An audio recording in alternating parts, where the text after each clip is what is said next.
Thank you so much for joining us tonight. I'm Axel. This is one of our latest investment activities with Matter Neuroscience. It's very rare that we have a neuroscientist on stage, and I maybe understand half of what you're actually doing. But the conversation we had earlier, late last year, introducing this, what we're doing right now, was, from my perspective, one of these probably mind-blowing conversations that you will remember in a couple of years' time. So we're trying to dive into what actually you are doing and why that could be relevant for our interesting space. So Axel, you are a founder and CEO of Matter Neuroscience. You have a PhD in infectious disease and neuroscience. You told me at one point you patented Moderna's COVID vaccine. Together with others, yes. Together with others. You have 25 years in pharma and biotech, and amongst others, you were researching happiness, but also the other side of happiness, which is depression. We're coming to that. You are the book author of The Capitalism of Happiness. So you wrote a book about happiness and its capitalism. You are also an entrepreneur. You built over 10 successful biotech companies in the past. You are a venture partner with Arch. For those of you that are not familiar with the biotech space, this is often the number one biotech VC firm in the US, a big player. And you told me at some point you realized after 25 years in the pharma space, you came to the point where you realized, well, in pharma only treatment gets paid, but never prevention. And I think this is what drove you to found Matter Neuroscience a couple of years ago, and the initial goal was actually to find the biomarkers for happiness. Is that correct? Yeah, that's correct. Maybe just to tell the full truth, so after failing in multiple studies to find a working medication for depression and anxiety, I just realized that maybe the pharma company is coming too late to that disease, because our brain does one thing, it remembers. So once you have seen darkness, you remember the darkness, and that might be just a fundamental issue. So I, almost like overnight, I stopped my pharma and biotech career, and I said I may have to really understand how happiness really works. And what came in these last, meanwhile, 6-8 years, was actually this equilibrium. So biochemists love equilibriums of molecules. What it actually tells you is the science between happiness and suicide is identical. There's no difference. We do something weird. We have medicine and pharma working in the dark spot, exclusively, by the way.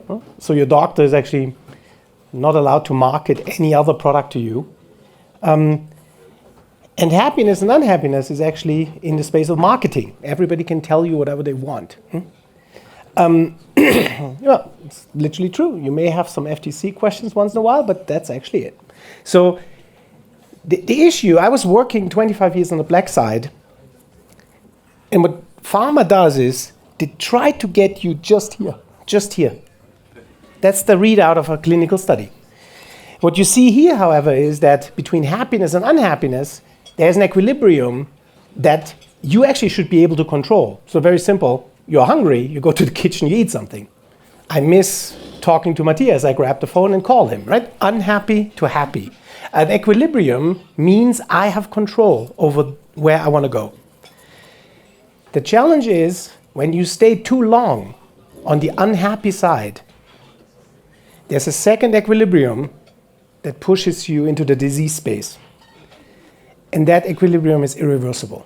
You cannot come back by yourself.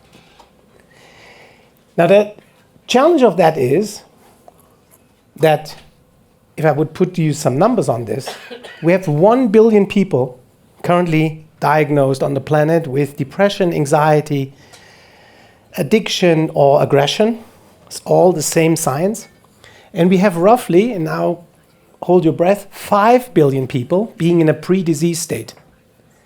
And I can see that because the behavior of a pre-disease state is that you try to compensate desperately to get back happy. with working too much, seeing your kids too little, only seeing your kids, work out too hard, eat too much, consume too much. Overconsumption is basically a key thing. Or because you're so desperate, you start to abuse others. But that's like, at the current situation of our planet, in the middle we have 6 billion people. That sounds still okay, but it has two problems. Emotions are contagious. The most infectious disease, more infectious than any virus, is a bad emotion. And now you see why math and neuroscience was basically founded. Because it was very clear, the problem is we cannot objectively measure what happiness is. So matter had two objectives when we started. Number one, find a biomarker for happiness. And number two, we need a reward system, a system that rewards people carrying these 6 billion back into the white. Because otherwise, this species will not be eliminated by AI, but simply because the exit is suicide. That's basically the topic of the talk. So how did you do that? How do you search the biomarkers for happiness? What did you do? The challenge is happiness. Everybody believes they know what it is, right? Because you feel happy, done. If you scratch the surface, you have a challenge because everyone understands something different, right? So the philosopher says, oh, it's pleasure versus purpose. The psychologist says, no, it's emotions. And your personal emotions are very particular. It's only about you and it's very individual. Biochemist says, hey, it's just molecules. What's your problem? Then the biophysicist says, no, guys, it's actually cell activations. It's biophysical signals. And then the social economists say, no, it's actually subjective well-being, or flourishing, or kind of life satisfaction. So if you want to do a study that finds a biomarker, you need all these expertises, not against you, but with you. And we could agree in 2022 on one argument that everybody could follow, and that was like, if we don't know the real language, let's agree on something we always can rely on, what is evolution. In evolution, everything what is important is carried over. It's not disappearing. So if we could find something what was literally present for the last 1 billion years, we would know that is the biomarker for happiness. In essence, happiness started when life started. And that was the experiment. So we basically invited 500 people. Meanwhile, in the beginning, fewer, and we can just ask them to come with their best memories, because that was very important. If I show all of you a cat, half of you would say, oh, it's amazing, I feel good. The other half said, oh, I have an allergy, I go crazy. Right? So in a way, you need your personal best memories to actually stimulate your brain. Otherwise, I cannot find the molecular foundation of this. So we basically invited those, and we put them, thanks to various collaborators, in an MRI machine, the highest MRI magnet that you can imagine at the moment, 7 Tesla MRI, and actually just ask them to look randomly on their best memories for hours. Now you know why you see a very precise 3D print of my brain, because I was in these machines for weeks. 4 weeks. And in essence, after all this, we found it. So you took 500 people. You told them, bring your best memories. Would they bring photographs or a photo that could serve as an opener to a whole movie? So my family, certain emotional link to that. You would put them into an MRI that would generate a high resolution image, and you would measure, while this person would look at that photograph, you would measure brain activity. Correct. And what would you see? That's actually almost a premiere. You see this. This is not published, so therefore keep it for yourself. But it will be published very soon. So in a way, this is the first time you see the human map of happiness on your left side. And what is interesting is, if you just look at it, The top layer is basically just here, very young material. So the outer phase is kind of only humans have this. Right? The right side seems to be empty. And then interestingly, inside where the older regions are, let me just get this out. You also see extremely strong signals. So in other words, we have signals that are in very old structures, and we have signals that are unique to humans. But they are just associated with positive emotions, because that was more or less the surrogate that we used here. The beauty is we asked these people right after the stimulation, how did you feel and what exactly did you feel? That was a kind of risky because we didn't know whether people would understand. Do all the humans understand the emotional terminology the same? That was a big question mark. If you believe in evolution, you would actually say, yes, we should all have the same emotions. So we asked them along a panel of information that we knew was actually conserved. So what you see on my side is now we can zoom in into every single patch and can identify, was that associated to pleasure, excitement, sexual desire, recognition, family love, and so on. I come to all these emotions in a second. But what that tells you is two things. The father of happiness, Aristotle, 350 before Christ, was wrong. Okay? It's not purpose or pleasure, because these are different areas in your brain. Just imagine you have different muscles. If you do biceps curls, you are not training your legs. So the learning for tonight is, if you want to be emotionally fit and totally happy, it is not enough to only work, or only take care of the family, or only have pleasure. It is actually a decathlon, guys. It's not a single player game here. You have to play everywhere if you want to be happy. Now, basically, would that mean if I only work, right? So like hours, I only work, this would only translate into a certain area in the brain. This would get trained heavily, and you would neglect the rest, and you would be doomed to become unhappy. Yeah, exactly. You would be very trained here. We could see that because the density would be very high, so we can actually see how well you train certain areas in your brain. And if you are kind of more in terms of gratitude, this is basically here, you would see this actually become very dense and kind of just like more trained. So in a way, we can tell now, and actually that's the nice thing, now we are not even asking the people in the MRI anymore. We just can read from their pictures what they feel, their intensity. We can literally read the quality and the quantity of their emotions.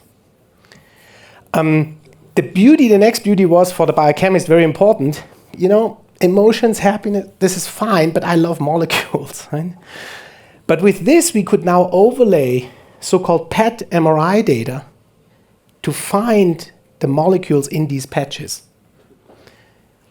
To literally say, because evolution happens on a molecular level, how does it actually really work? How do emotions match to the molecules? Yeah. And so I think we're getting there right now. Yeah. When you mentioned, so then you developed the protocol, the Matter protocol, and in our space we think blockchain and all of that. It's not that, right? Yeah. So you created a code and you mapped those neurotransmitter molecules with the various emotions. Can you say more about those emotions? Exactly. I think that is most probably the most important slide you should carry with you from Davos this year, because that explains your life. It's basically 6 neurotransmitters that have a code, and when you have a photo, you can read the code because it's the lines, how they connect. And you have 9 emotions. 9 positive emotions, sorry. That's it. Okay? Everyone in this room has this code. The beauty is, because we have so many data, we could now back calculate from the signals how much molecules are basically produced. So in other words, this whole mechanism also works the other way around. If I recall a positive memory, like I will recall this moment here, right? I get a little bit of these guys back. Why? Because my brain wants me to remember this and repeat this. The brain is the guidepost for our progress. And that's why it's so important to really learn and understand these emotions, because it will guide us like a lighthouse where we should actually go in life. Maybe one interesting thing here is our current economy, I call it capitalism for a second, triggers only 3 of these. Dopamine, excitement. In males, testosterone, sexual desire, we are successful. And recognition. That's it. Right? That's the same neurotransmitters every animal has. So just that you understand where our economy leads us. Every animal can play this game from a molecular perspective. The real difference to humans are the lower 3 emotions. That we laugh, that we basically feel content in nature, and that we actually are grateful. And this is not because I'm kind of just like preaching this, it's just the pure data of our study. In a way, it also shows already a little bit where we hopefully go from here, and there's like the shortfalls of our current system. The products and services you get offered are actually a fraction of what you can experience and like as a human. And I think that's very important. You cannot buy love. I mean, real love. It's impossible. You cannot buy a friend. So the biggest values for our brain are currently not represented in our economy. But you can buy things, right? So if I look at the left side, this looks like the world's favorite drugstore. So I can buy some of those, right? Yeah, that's an interesting thing. Or I could. So, yeah, you could. It's correct what Matthias identifies. So just going down to it, dopamine, cocaine, testosterone, pornography, serotonin, ecstasy, SSRIs. We have nothing for oxytocin. I leave that for after the session. Cannabinoids, the name says it, right? Even the scientists were later than cannabis. We had to use the original name. Opioids, fentanyl, heroin. Literally everything is there that you know from drugs. Now the critical thing is, easy, I just take all of them. Right? But what is the problem? What will the brain learn? Remember, it's a memory. The brain learns, if I smoke weed, I feel as if I have friends. Do you have real friends? You understand the concept? We have built as humans shortcuts that systematically erode what we are built for. So, but this basically means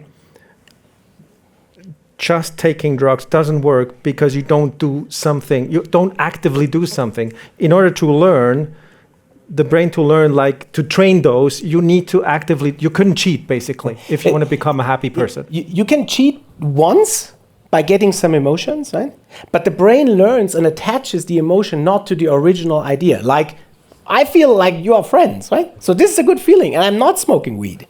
So you see, this is the difference. So the key thing is we have to attach it to the origin, because then our brain can guide us what we like.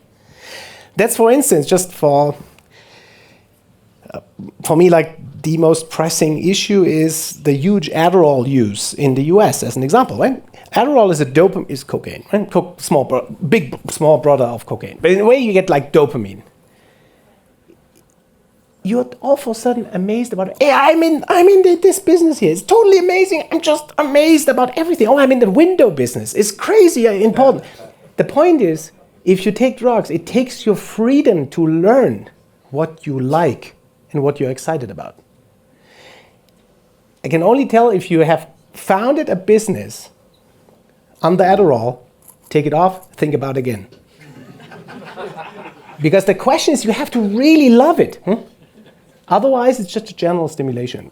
I know so now the Matter protocol, it's not a blockchain protocol, the code of happiness, now we want to make a business out of that. Also in pharma, we're still in pharma, right? So you want to make a business out of that. So what's next? What did you do next? So in a way, we split the business. So me coming from the black side, we are working together with our phenomenal team in Stanford, because we're trying to really use now memories as an antidepressant.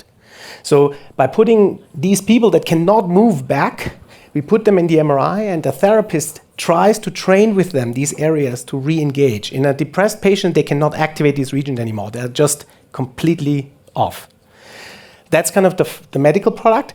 And on the consumer side, we realized that whoever was in the study actually had very high subjective well-being scores. So apparently this little app we used to just collect the memories was making them happy.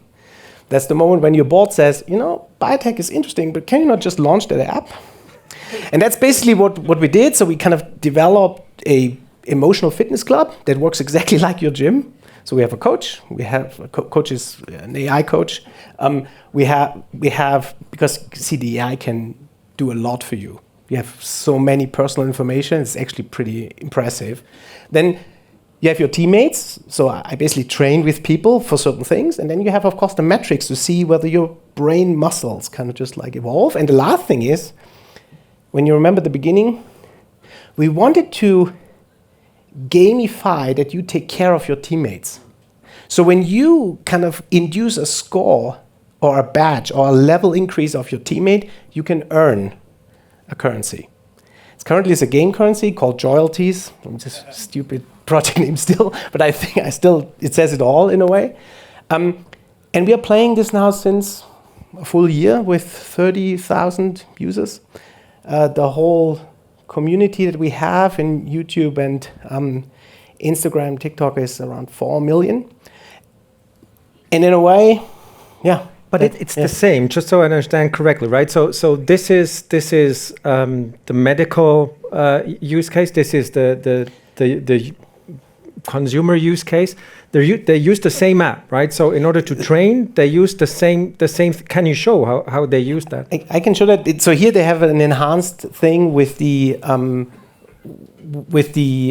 MRI while they are looking at. And you told me when you won over, I'm not sure if it was Arch or Polaris, was when, I don't know, 100 or 200 of the initial users were, you're looking for the cable. Yeah, for there the cable. There should be a cable here that we tested. At least it was. Let's just quickly discuss at the very beginning of your 100 trial participants. Or was it 100 or 200? We had different stages. So we started with 10, 11. That's kind of also the first publication, and now we're kind of growing. But where I'm going at is they were not in the machine. They were not in MRI. They were only, there it is. Sorry. They were only using the app. And you told me that the results were so significant that that's how you convinced the first big VC, right? Yeah, in a way, the surprise was, we're working together with the World Happiness Research Institute, who was just asking, hey, can we monitor these people with our metrics? And whoever stayed and went through the study was actually 30 to 50% happier in terms of subjective well-being. That is a huge number. This is a huge number. So that was more or less kind of... Just so you know, people see your screen now. So now, okay. You see, my developers were nice, and the testosterone picture is, of course, private. So I have only, this is the only feature who has this, because we would have, but you see some cannabinoids here. It's obviously only friendship, love. So in a way, what we do here is very simple. And I just quickly show you, in a way, I just add a memory by... Let me just do it properly, because I need this memory. I need this. I just need it. So, okay. So, in a way, you just need a photo. If you then basically just, you see down here, you see the coaching, right, on the low light. You see. Yeah. Plug it in and out? No, I think it's my problem. I just have to hold it. It will be back in a second. You didn't do the update, right? No. It works. It will work. It's just the cable. Here we go. So I just press plus. I find that thing in my photo roll. That's when it vanishes. And then it's gone in the back now. Is this possible? It'll come back? Yeah. Who knows that? We don't have the time, otherwise we... There you go.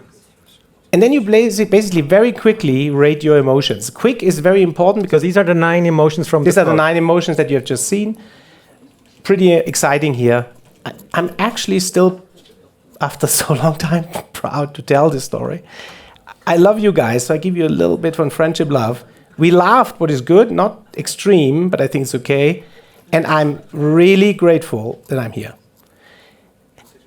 And in a way, that's the location is pulled automatically. So in a way, I'm just not doing this. I normally could enter something, I do this later. And then it simulates my MRI. Because we have so many data that they can simulate automatically a kind of an MRI picture with the intensity of these emotions. And then what I can do, because the only guy I'm sitting here is this person, I can send my score to him as a thank you. That's the gamification. So in a way, I give him the date and the location so that we have some verification that is really me. And then I basically just send it by email. I think it's fine. No? It's fine. There he is. That's it. No, normally I write something nice on the subject, but we are over time. No? So that's a loyalty creation. No? That's it. So already here, it screams for blockchain, right? So when you showed me this the first time, there's identity in there. So there's just the basic aspects of technology, ownership, decentralization, everything in there. But there's way more to it, right? So this is where we got excited here at CVVC.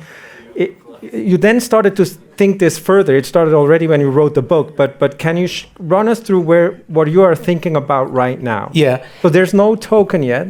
There's no protocol yet. This is just where you are now and where we are partnering with the next step. Yeah. In biotech, you are always about efficacy and safety, and you do 3 studies: phase 1, phase 2, phase 3, and then you go. And because we're a biotech company, we do the same thing. So last year, we did phase 1 that actually just was inviting 2 handful of people, trying whether this is actually efficient. So kind of we have an effect on these people, and whether it's safe in terms of my memories stay mine, private, do we have all the kind of securities in place. The success was actually phenomenal. What we tried to do is we wanted to have a way on that you can spend your royalties. And we found a way that if you are allowed to use it to train your AI that is in the app, you're not faking it, because otherwise you load fake data on your AI. And that kind of just like left us with everybody was using it. And we liked that, so that we literally in a few weeks, we start phase 2, what is inviting 50 to 100 people to join us to actually just run through this. And then hopefully, like in pharma always, if it works and is safe, we hopefully go to phase 3, where we have a private placement and launch, I think, the real first universal, all-inclusive, because you can all do it without huge energy plants, and private, because it's your ID, your emotions, your localization stamp, your timestamp. You cannot be here and someone else. I can only make this memory here. I cannot be somewhere else and make another one. And that was the idea why I was so excited to meet Matthias. I was excited to meet you. So just so I understand correctly, next you're going to invite participants. They would do the same thing. And if you're considering doing that, right? So even if it's in a private placement situation, I'm supposed to be part of that, right? Yes, you told me I have to do that. Yeah, because at some point you told me that the best product out there in the market, biomarker product, you get 80, 100 biomarkers or something like that. How many are we going to get if I do that? 1,000? Actually, we're at 10 million, right? So in a way, we combine this between if you maybe to explain it, if you go to a longevity clinic today, you can just like get something between 250 to 300 biomarkers to kind of just check how long you live. The point is, longevity and feeling happy correlates 100%. That's what I always tell everyone. If you ask me that you want to live long, I just say live happier. So we have a compilation of a lot of biomarkers, but also your emotional well-being data that you never get anywhere. And to integrate that in your personal AI that you can take with you at home, that is basically the first test. Where we're inviting people, and then we can basically see the behavior. We can see kind of just like, does the behavior match our 100,000s of memory that we have already created in the community? Because that's a good benchmark. You have kind of benchmark of emotional ratings from people who were not believing there's a token. It's very good control concept. Yeah, I mean, we go on and on and on. It's really fascinating what you are doing at Matter Science. You were suggesting that we ask for questions. I think it'll be too much, but just one thing. I think you can talk to Axel after. You told me this could be the first scam-proof token because you can't cheat. But don't answer. It's going to take hours. If we would have all our try to do it short. If we would have all our MRI at home, you cannot cheat. It's impossible. Not really convenient. Huh? But there are other imaging abilities like FNIRS that you can literally translate this data to, and they could give you a real objective measure of your intensity that you experience. That's like a helmet you could potentially wear at home. Axel, thank you so much. We're very excited to be part of this journey. Thank you for coming tonight.